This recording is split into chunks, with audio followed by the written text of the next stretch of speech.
Hey, welcome back. I am Ashok sir from English grammar coaching centre at Khaira. My dear student, आज मैं syntax का एक नया part लेकर के आया हूँ आप सबको। देखिए, मैं सिंटेक्स पार्ट 2 लेकर के आया हूँ। इसे पार्ट 2 कर सकते हैं। सिंटेक्स पार्ट 2, इसको सिंटेक्स पार्ट 2 कहा जाएगा। क्या कहा जाएगा? Syntax part 2, right. अब पार्ट 2 में मैं आज लेकर के आया हूँ सबसे मोस्ट इम्पॉर्टेंट कि कभी कभी बच्चे इस प्रकार के सेंटेंस को बनाते समय ध्यान रखिए कि अगर किसी भी सेंटेंस में ईच एवरी आइदर नाइदर का प्रयोग हुआ है बेटा, तो ईच एवरी आइदर नाइदर को आजीवन सिंगुलर होता है। माय डियर स्टूडेंट, क्या होता है? आजीवन क्या होता है? सिंगुलर होता है, राइट। अब ये आजीवन सिंगुलर होता है तो ध्यान रखिएगा कि ईच एवरी के बाद अगर कोई नाउन आता है या कोई प्रोनाउन आता है, माय डियर स्टूडेंट, हमने कहा कि अगर कोई नाउन या प्रोनाउन का इस्तेमाल किया जाता है, ध्यान समझो, हमने कहा कि ईच एवरी के बाद अगर कोई नाउन या प्रोनाउन आता है तो ध्यान रखिए, अगर कोई नाउन या प्रोनाउन आता है तो वह ऑलवेज क्या होता है? सिंगुलर होता है। क्या होता है? सिंगुलर होता है, राइट। अब मैं बात कर रहा हूँ कि मैंने कहा कि अगर ईच एवरी आइदर नाइदर, ये चारों जो हैं आजीवन सिंगुलर होता है, और इन सब के बाद अगर कोई नाउन आता है तो वो नाउन हमेशा सिंगुलर होगा। अगर कोई प्रोनाउन आता है तो वह प्रोनाउन भी एब्सोल्युटली सिंगुलर होगा। अब ध्यान रखिए कि इनके बाद अगर हम किसी वर्ब का इस्तेमाल करेंगे माय डियर स्टूडेंट, तो वह वर्ब ऑलवेज क्या होगा? सिंगुलर होगा। क्या होगा? सिंगुलर होगा, राइट। अब आप ध्यान रखिए कि इनके बाद जो वर्ब का प्रयोग किया जाएगा वो कैसा किया जाएगा? सिंगुलर किया जाएगा। तो आप, आई होप दैट आप अच्छी तरह समझ गए होंगे कि ईच एवरी के बाद, अब नाइदर आइदर के बाद आप हमेशा ध्यान रखिए कि अगर कोई नाउन आता है तो वो सिंगुलर होगा, अगर कोई प्रोनाउन आता है तो वह भी सिंगुलर होगा। अब यहाँ ध्यान रखना होगा कि ये ऑलवेज सिंगुलर होते हैं। इनके बाद अगर कोई वर्ब आता है तो वह वर्ब भी हमेशा क्या होगा? सिंगुलर होगा, करेक्ट। अब पॉइंट यह उठता है कि यह इसका मतलब होता है कि ईच जो एवरी होता है यह हमेशा एडजेक्टिव का कार्य करता है। किसका काम करता है? एडजेक्टिव का कार्य करता है, क्योंकि यह कभी भी नाउन, यह कभी भी प्रोनाउन का काम नहीं कर सकता है, माय डियर स्टूडेंट। तो ध्यान रखिएगा कि आप कह सकते हैं कि ईज इज हैप्पी कह सकते हैं, बट एवरी इज हैप्पी कहेंगे तो सेंटेंस गलत हो जाएगा वहाँ पर, क्योंकि एवरी के बाद हमेशा कोई ना कोई नाउन आता है, लेकिन ईच और आइदर नाइदर ये कभी भी हमेशा सब्जेक्ट का काम कर सकते हैं। सब्जेक्ट वही होता है जो प्रोनाउन का काम करता है, राइट। अब बात होता है कि आप यहाँ तो सेंटेक्स में ये टॉपिक समझ गए। अब प्रश्न ये उठता है कि हम तो ये संक्षिप्त जानकारी रख लिए कि हमने कहा कि ईच एवरी आइदर का प्रयोग फर्स्ट कॉन्सेप्ट में कहाँ करते हैं, इतनी जानकारी हमने ले लिया। अब पॉइंट ये उठता है कि इनका प्रयोग सेंटेक्स में होता कहाँ है, इनका प्रयोग सेंटेक्स में करते कैसे हैं। अब सेंटेक्स में करते कैसे हैं ये जानिए। सेंटेक्स में जब इनका प्रयोग करेंगे माय डियर स्टूडेंट, तो ध्यान रखिए कि सबसे पहले दूसरा कॉन्सेप्ट में आइदर डॉट डॉट आर और नाइदर डॉट डॉट नार, ध्यान समझिएगा, आइदर डॉट डॉट आर और नाइदर डॉट डॉट नार, इन दोनों का इस्तेमाल हम करते हैं। और इन दोनों के बाद ध्यान रखिएगा कि इन दोनों के बाद अगर दो नाउन एक साथ आए हैं ये हमेशा सिंगुलर होते हैं। क्या होते हैं? सिंगुलर होते हैं। तो इनके बाद अगर दो नाउन इस्तेमाल, टू नाउन्स एक साथ आते हैं, टू नाउन्स एक साथ आते हैं और दोनों नाउन क्या हो? सिंगुलर हो। कैसा हो? सिंगुलर हो। दोनों नाउन कैसा हो? सिंगुलर हो, राइट। अगर दो नाउन्स एक साथ आते हैं और दोनों क्या होंगे? सिंगुलर होंगे। अब जब दोनों सिंगुलर होंगे तो इनके बाद अगर कोई प्रोनाउन भी आता है तो वह प्रोनाउन भी ऑलवेज क्या होगा? सिंगुलर होगा, करेक्ट। एकदम इत्मीनान से ध्यान रखिएगा, बिल्कुल बारीक समझिएगा। और इनके बाद प्रोनाउन वर्ब जो इस्तेमाल किया जाएगा वह वर्ब भी एब्सोल्युटली सिंगुलर होगा, यानी कि verb is also used singular, right. अब इनके बाद वर्ब जो इस्तेमाल किया जाएगा वो सिंगुलर। जैसे एग्जाम्पल पे देख लिया जाए कि यहाँ एग्जाम्पल दे रहा है कि Sita or Rita, Sita or Rita were teaching their brothers, were teaching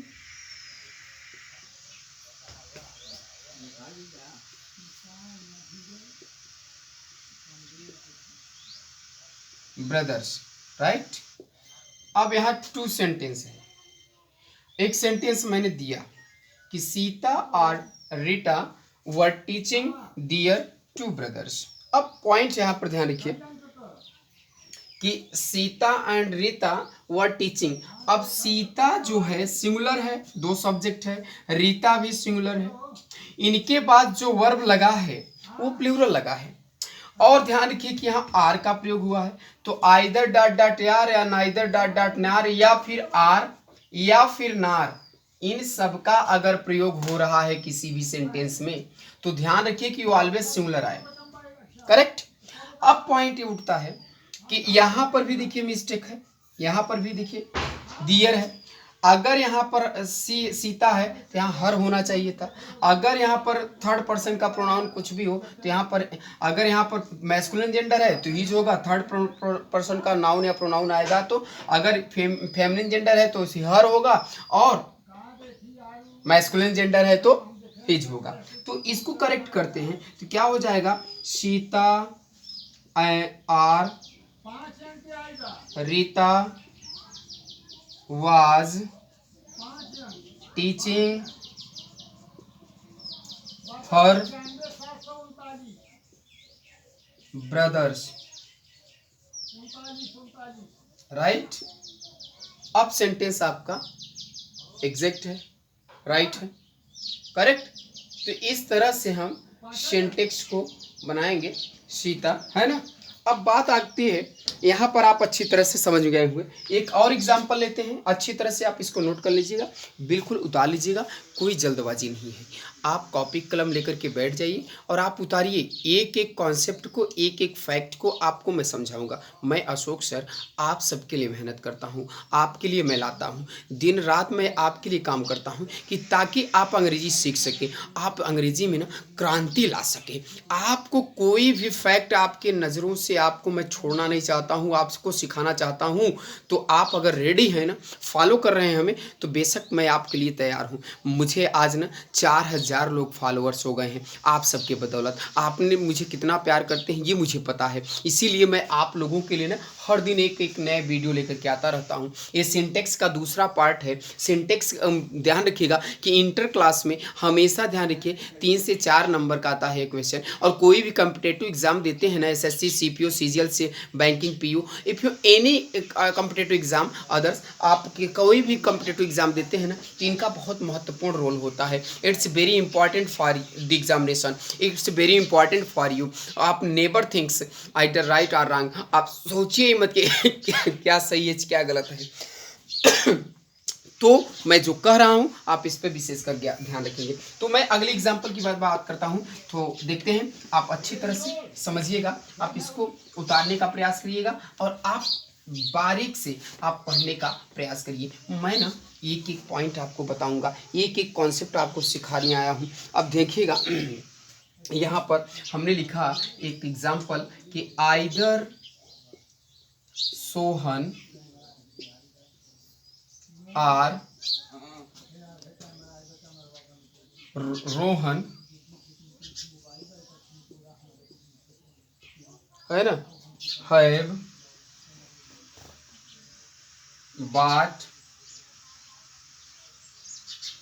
bought their pen।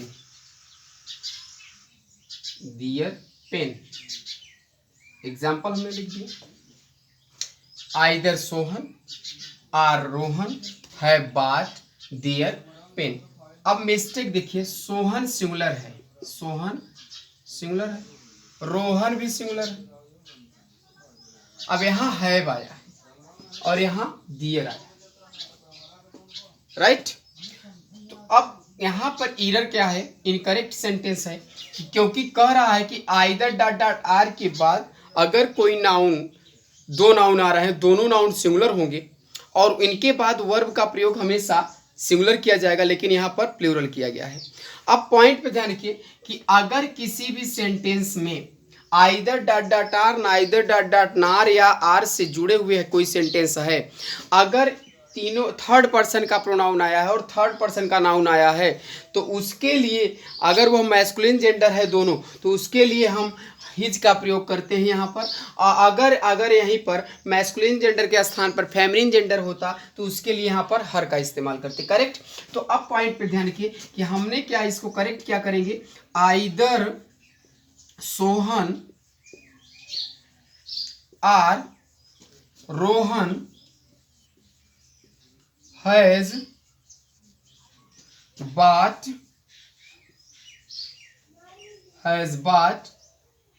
his pen, right. अब यह सेंटेंस आपका करेक्ट हो गया।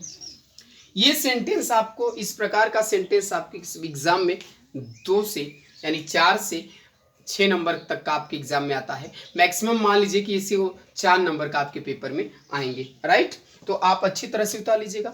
अब मैं चलता हूं आगे और आपको अगला कॉन्सेप्ट की बताता हूं। अगला कॉन्सेप्ट क्या है ये जान लीजिए। अगला कॉन्सेप्ट ये कह रहा है सिंटेक्स में कि अगला कॉन्सेप्ट आप इसका ध्यान रखिए, अगर इनके बाद either dot dot or neither dot dot nor, either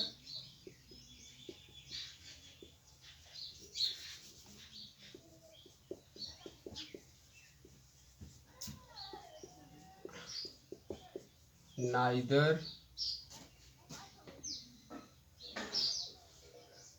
either dot dot r neither dot dot nar, right, या r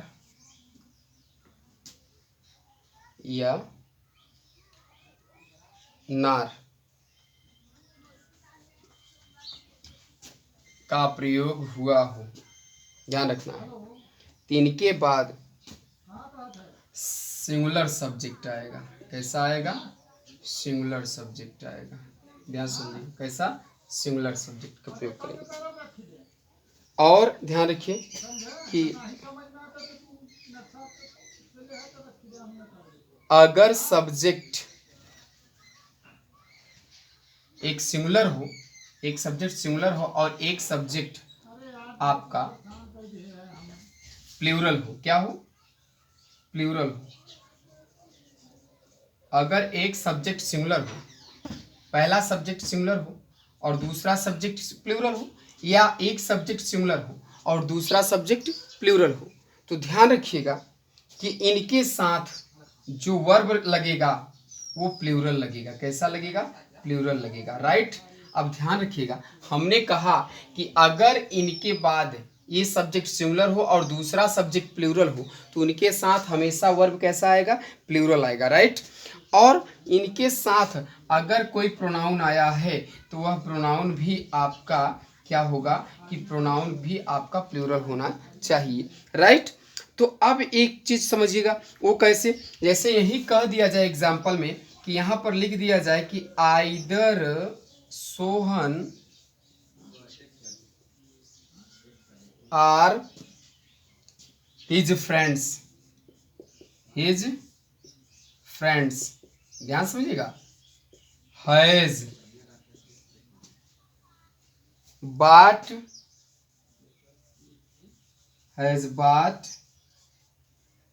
his books, करेक्ट।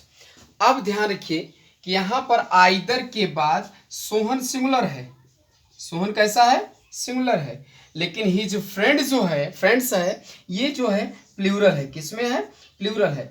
तो इसके बाद जो आने वाला जो वर्ब है वो आपका सिंगुलर है। कैसा है, सिंगुलर है। होना कैसा चाहिए था, प्लूरल। जबकि मेरा कॉन्सेप्ट कह रहा है कि उसके बाद हमेशा ध्यान रखिए कि वर्ब जो लगना है वो प्लूरल लगेगा, या तो यहाँ पर हम क्या कर देंगे, हैव कर देंगे। अब जब हैव कर देंगे तब यह सेंटेंस राइट होगा। तब क्या हो गया कि either Sohan or his friends have bought his books, right. अब एक चीज ध्यान रखिए, either dot dot or neither dot dot nor, or या नार के बाद हमेशा सब्जेक्ट, यानी एक सब्जेक्ट आपका, पहला सब्जेक्ट हो चाहे जो भी हो, एक सब्जेक्ट आपका सिंगुलर हो और दूसरा सब्जेक्ट आपका प्लूरल हो, तो उसके साथ हमेशा ध्यान रखना है कि वर्ब हमेशा प्लूरल लगेगा। उसके बाद ध्यान रखिए, फॉर एग्जांपल में either Sohan dot dot either Sohan or his friends, friends यहाँ प्लूरल है, हैज़ बॉट हिज बुक्स, तो यहीं पर गलती है क्योंकि यहाँ हैज़ है जबकि यहाँ हिज फ्रेंड्स है, प्लूरल है, तो होना क्या चाहिए था, हैव होना चाहिए था। तो राइट क्या होगा, either Sohan or his friends have bought his books, correct. ये तो हो गई बात आपको नॉर्मल सी जानकारी। आपने कॉन्सेप्ट नंबर ये जो था थर्ड कॉन्सेप्ट आपने लिख लिया, नोट कर लिया अच्छी तरह से। आई होप दैट आप आगे, अब आपको मैं आगे पढ़ा रहा हूँ, आपको आगे बताने जा रहा हूँ कि आप आगे देखिए इसको कैसे करेंगे। अगली पॉइंट पे देखते हैं अपना, ए लड़के यही मारा था, समझ में आ रहा है ना सबको अच्छी तरह से। आप इसको बिल्कुल एक एक कॉन्सेप्ट में बताऊंगा ताकि आपको मिस्टेक ना हो पाए। अगर यहीं पर ध्यान रखिएगा कि अगर आइदर डॉट डॉट आर हो और नाइदर डॉट डॉट नार हो और आर हो या नार हो, ध्यान समझिएगा, इनके साथ